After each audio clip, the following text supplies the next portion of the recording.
Afternoon. My name is Charles Billups. That's CHARLES BILLUPS.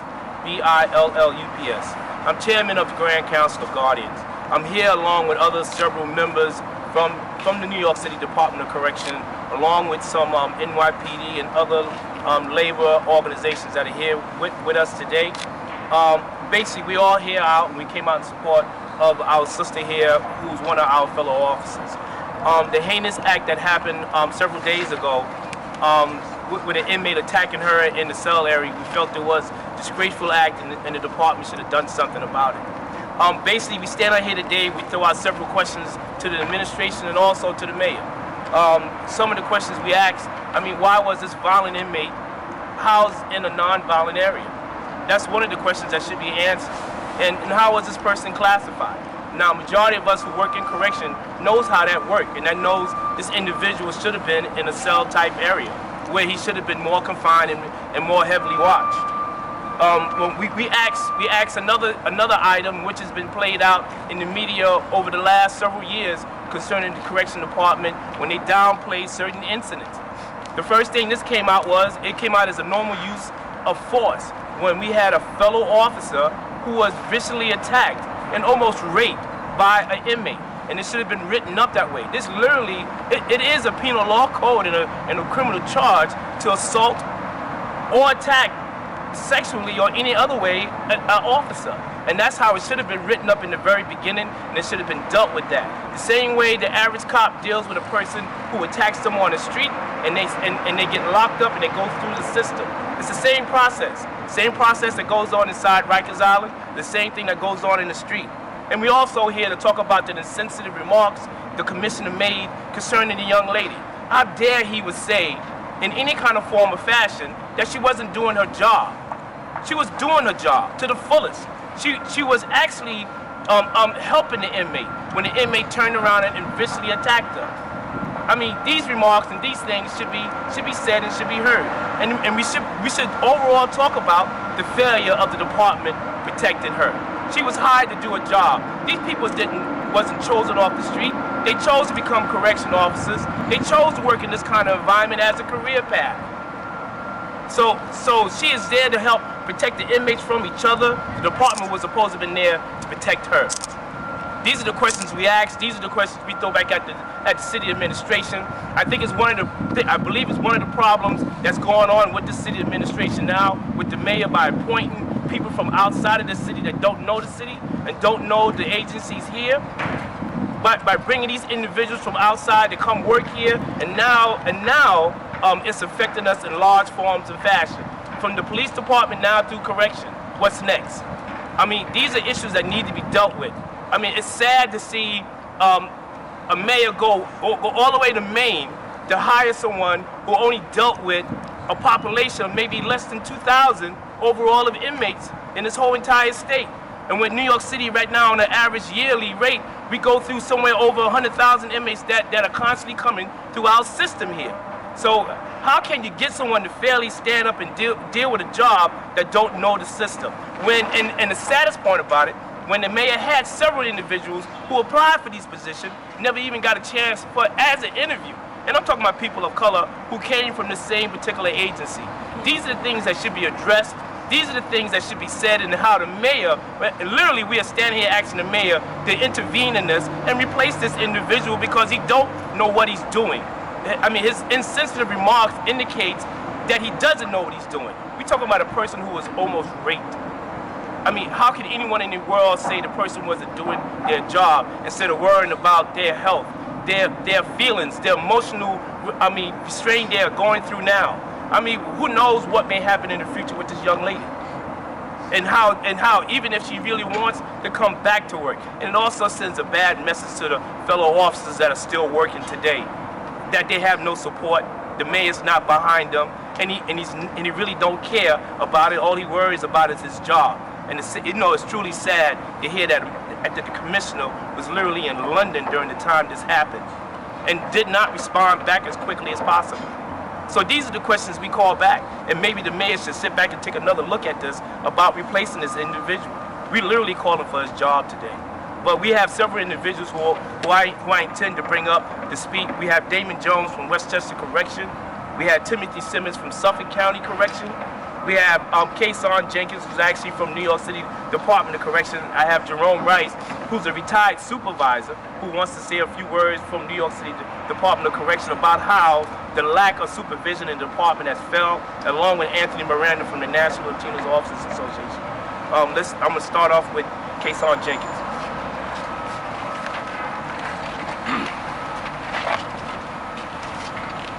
Good afternoon. My name is Kason Jenkins. I'm a New York City Correction Officer. I'm also one of the original founders of 100 Blacks in Law Enforcement, and also been a part of the Grand Council for 26 years. We're standing here today outraged. We're outraged on what has happened to our fellow sister. It was a brutal attack that happened to this sister, and we are calling for DOC to better their policies in housing and evaluating inmates. This inmate was an Article 10, which is a sexual predator. He has a whole record of sexual assault and rape. There is no way this inmate should have been in that area. He should have been checked before he got there, and we're calling for DOC to evaluate their policies better, because it's putting correction officers in harm's way. We're also calling for the security mechanisms in the housing area. They're antiquated. They need to be updated. There need to be buzzers on these doors. If there was buzzers on these doors, then this officer would not have to be alone with this inmate too long. So this needs to be changed. We're also calling for the commissioner to look into the downplaying of charges against inmates when they assault officers, when they threaten officers. These things are covered up, and these are downplayed, and it doesn't help the security of the officers. If you do not know what's going on, you cannot fix the problem. So we are calling for DOC to stop this practice and to put what's really going on in these jails, because it's giving a depiction that Rikers Island is not a dangerous, violent place, and it is. We're also outraged on the comments made by the commissioner. It's very insensitive. We have to understand that any victim of sexual assault is a victim, and they cannot be villainized. And you have to imagine what the officers going through hearing these type of remarks from their commissioner. So we are outraged about that. And we also want people to understand, New York City correction officers are the invisible law enforcement. It's like we're secret, we're tucked away. People don't understand that we are the people that's holding the same criminals that was on the street that you didn't want there. We're holding them and watching them with just a canister of OC in our hands. That's all we have. We're guarding 50 to 100 inmates on our own. These are the same people when you read the paper and you gasp. These are the same people when you hear them on the news, you say, oh my God, the violent crimes, killing their mothers, raping people. These are the same criminals that we're governed to watch. We're up for the job. That's why we're called the boldest. But the department has to give us the tools that we need to watch these criminals, such as we're calling for them to have stricter penalties, not less penalties. What has happened in the past year is there has been less penalties on these inmates that are assaulting officers, that are threatening officers. You cannot stop this if you're not giving more penalties. We're not talking about physical, we're talking about penalties, giving them more days. They have lessened the days that these inmates are getting penalized. That is a travesty to the officer. And that is not giving the officer no kind of support. They feel no repercussions, inmates, when they do things to officer, because they feel like their penalties are not going to be enhanced. We're calling for the Bronx DA to work with corrections, to stop running these sentences concurrently. A concurrent sentence does not help an inmate. An added sentence helps an inmate. If he's doing 5 years and he knows that he's going to assault an officer or he's going to threaten an officer, he's going to get 2 more years. He's going to think twice about doing it. So we're calling on the DA to stop giving these inmates concurrent charges and stop downplaying what these inmates are doing to correction officers. We're also lobbying lawmakers to strengthen the laws to protect correction officers, just like they protect police officers.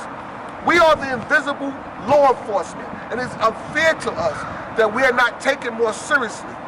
We watch these dangerous criminals. Believe me, it's a dangerous job. It's a very dangerous job. And anybody that comes in there and see, they will realize these are the same people committing the crimes on the street. They didn't stop committing them in jail. They're enhancing them in jail. People who are not criminals that come to jail by whatever ways or means, a lot of them become criminals when they leave because they learn these criminal behaviors in jail. So we're calling on the Bronx DA, we're calling for lawmakers, we're calling for our department to strengthen these policies and these penalties against these inmates that do these things. This way, something like this will never happen again. Thank you.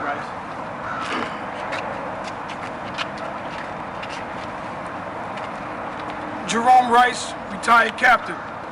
First, I want to start by saying shame on both the correction commissioner and the Bronx DA. Shame on you. There is no reason that this lady right here had to be victimized twice. First by the inmate and second by the correction commissioner, while the commissioner is over there in London. It's important that he should have got the full facts for what actually took place. The other thing is, I'm calling on an independent investigation on what supervisor tried to downplay the charges from sexual assault to a use of force. As a supervisor, I had done several investigations on both sexual assault and uses of force. And there was no reason for a supervisor to downplay this serious charge. It is unacceptable, and it should not be tolerated by anyone. I also want Joe Ponte, he has to go. He is clueless. He do not know what's going on. In fact, the assault on staff has increased, not decreased. Enough is enough.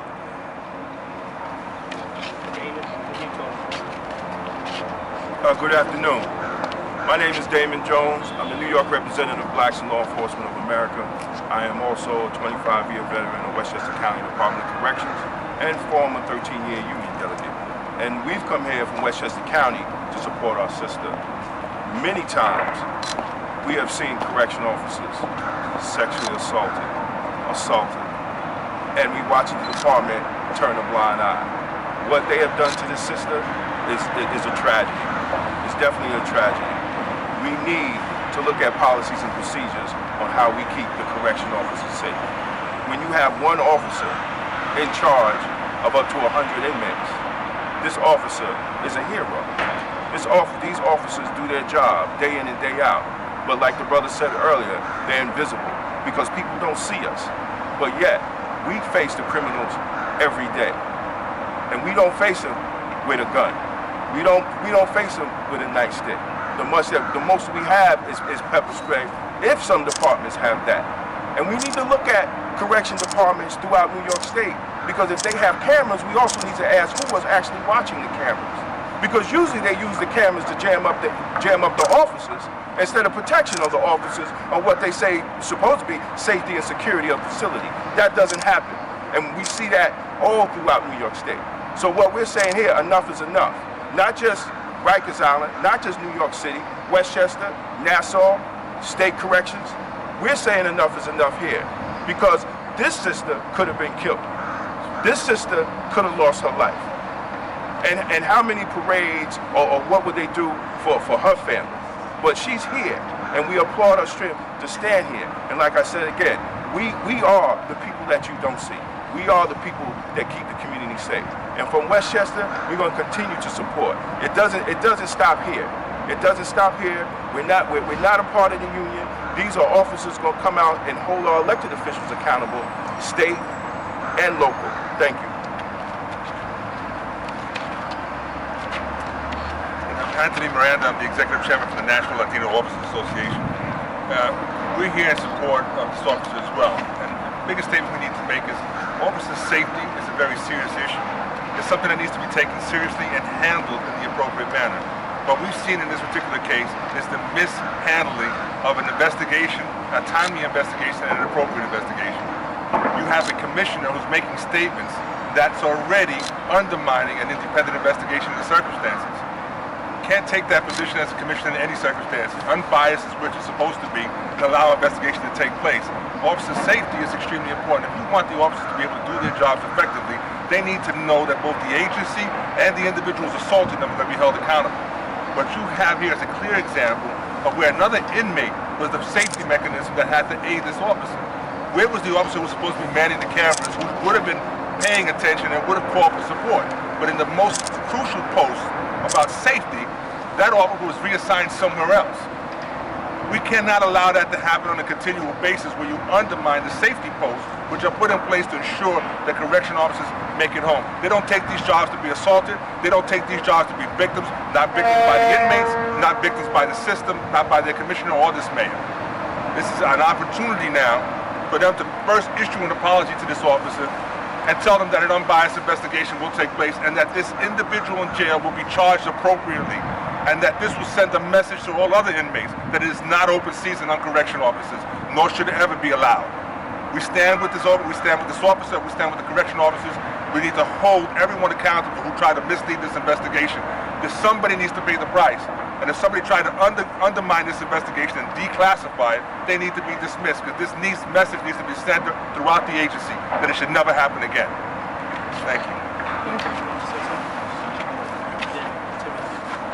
My name is Carl Berkeley, as a retired New York City detective, and my wife being a retired city correction officer.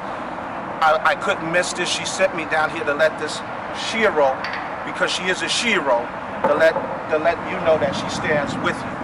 And as for this commissioner, to make the sensitivity remark that he did, because they are correction officers, they are law enforcement officers. They need to be treated with respect, and the same respect that is given to NYPD and other law enforcement officers. I am calling for that commissioner to be fired also. Thank you. Timothy Simmons, then Clarence. Good afternoon. My name is Timothy Simmons. I'm from Suffolk County. I'm an active officer. I'm my 26th year. In my 26 years, I have never, ever heard anything as horrible what this commission has done. This officer right here has galvanized us. We are on her side. I love you. I support you. I came all the way out here to just let you know that we will not rest until justice is truly served. Thank you. First of all, my name is Clarence Fisher. I represent New York State Correction Officers. I just wanted you to know that I came before you. Even though we never met, we're still brothers and sisters. All of us, all the way around the state. My name is Clarence Fisher. I'm the Southern Region Vice President, New York State Correction Officers, PBA. And things like this, we're behind these walls. We're not on the streets. Nobody sees what happens to us. Violence in our facilities is increasing. Everybody thinks that everything is all nice with the problems with the mental health we have inside the facilities that we can't deal with because we just don't have the training. These inmates are overwhelming. I work for the state. In the state, we have the same problem. Our numbers have decreased, but our violence has gone up exponentially. We are not the bad guy. Everybody has this misconception of a correction officer being a prison guard. We're trained. We're here for you. We do this for the public, because if we open the doors, what happens next? And then we risk our lives. And nobody seems to want to say thank you. Well, I say thank you. Thank all of you. And we'll be there for you whenever you need us. Thank you very much. Yeah, and in conclusion of this basically as a group, our organization is definitely asking the mayor to look at this whole idea about removing the commissioner. We think he needs to reevaluate this. He asked about reforming that department. How can you reform a department when no one knows anything about the department? It needs to come from within. You should have hired someone in the very beginning from here, from the city, who knows that agency. So that's one of the main things we are definitely asking about removing the commissioner now, and also about bringing in someone different. And also about maybe the same way he puts together commissions, he puts together committees, he put together investigations about dealing with the police department, he needs to do the same thing for the New York City Department of Correction. It's a lot that's going on people don't know about. It needs to be heard. It's true, like I stated earlier, majority of the officers, matter of fact, all the officers, take this job as a career. They don't come here to be brutalized, victimized, or brutalize the inmates. They're here to do a job in a career path of hopefully benefiting themselves. So it should be something that should be dealt with. The mayor talked about making changes here in the city. He wanted to make sure we were all part of the party or of the inclusion of making this city here better. This is your opportunity to make it better now. Remove this commissioner and bring in somebody worthwhile. Otherwise than that, we'll leave for questions. If it's not, this is it. I want to thank everyone for coming out. I just want to ask you, so you're basically saying this commissioner is unqualified? We truly believe he's unqualified. You keep in mind, he came from a jail. He worked in the system with less than 2,000 inmates. The whole entire state. We have a revolving door on Rikers Island where we average per year over 100,000 inmates that's coming through the systems. I'm talking about from the age of 16 to adulthood in the idea of making changes. I mean, they just recently made some changes in dealing with the adolescents. And it doesn't make any sense. Majority of the violence is between that age of 16 to 20. And now those same individuals who are creating the violence are now getting time out instead of being disciplined. So those are the things that should be looked at. Those are the things that should be dealt with. And what's your next step from here? Our next step from here will be campaigning to the mayor or trying to reach out to the mayor about making more changes. And not just the mayor, along the city council too also. They need to hear what's going on because they have a say in what's being done with the new policies. Right now, city council is focused on police department. They need to open their eyes and look at the bigger picture and look at all the agencies, including New York City Department of Corrections. Thank you.